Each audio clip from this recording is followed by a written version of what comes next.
know what? I've been very critical of Carey Price over the past 2 or 3 seasons, and the guy has been playing great this series, so I figured, hey, why not make a little video here and toss our man Carey a compliment or two? Or maybe 4,000, or hey, maybe even 10.5 million, just to show my appreciation. But first, if you guys are a fan of the Habs, or you know what Jig's Dinner is, please consider subscribing to my channel, as I upload hockey content daily and would really enjoy if you guys decided to tag along for the ride. Now, you know what? One of the most successful early videos I've had on here was titled Carey Price, the Red Pad Conspiracy Theory. Yeah, which was a video I made during the beginning of the season when, hey, I was skeptical of Carey Price. Terrified, rather, as his play was pretty abysmal. I mean, if you wanted to check out the guy's stats, you would have to go on the second page of the goalie statistic chart at NHL.com.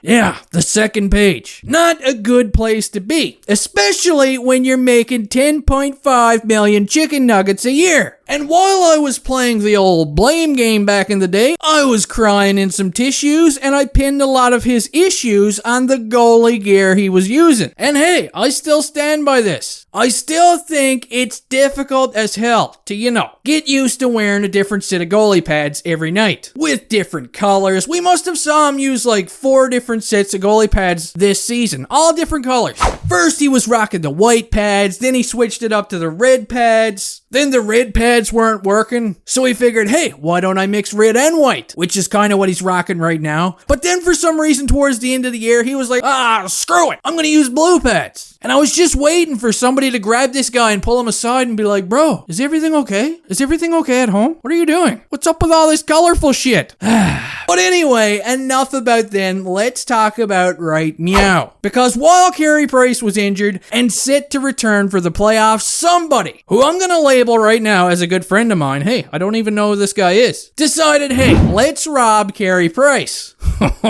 Let's take all his pads and throw them in the damn dumpster. And we'll just leave behind the normal pads. And boy, oh boy, what do you know? Carey is back and he's looking good, you gotta admit. Win or lose tonight, Price has looked good during this series. How many times have we seen him rob countless Leaf breakaways, 2-on-1s? I mean, the stick save he made on Jason Spezza was unbelievable, right? He's been dynamite out there. And that is something to be proud of, and it gives us all some hope because, hey, he definitely needs to be this good in the future, especially considering he's signed until like 2071. So, how do you guys feel about Carey Price's playoff performance so far? Let me know in the old comment section, because he's looked pretty damn good to me. I think it's safe to say, without playing his ass off like he's been doing, the Habs would have already been eliminated right now.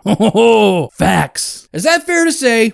Huh? What do you guys think? Now, considering we just praised the shit out of Carey Price, I just want to say that goaltending as a whole in this series against the Maple Leafs has been unbe-freaking-leavable. When you look at what Jackie Chan Campbell has done not only this season, but in the playoffs as well, this guy has been a complete beast. Every loss the Leafs take, this guy stands in front of the media and he just takes it. It's not even his fault, but he just takes it every time. It's almost like he's the only guy taking responsibility sometimes in there. But you know what? When it's all said and done tonight and the final buzzer rings, I don't think Carey Price or Jack Campbell, neither of these guys, should be hanging their heads low. They've both done everything they could to help their team win this series. It's gonna boil down to which team wants it more. And if somehow the Habs manage to win the game, I don't know about you guys, but I see another crazy goaltender battle coming up against Connor Hellebuck. And this guy is a Vizina winning animal himself. Jeez. Anyway, guys, I hope you all enjoyed, and hey, I'll see you next time.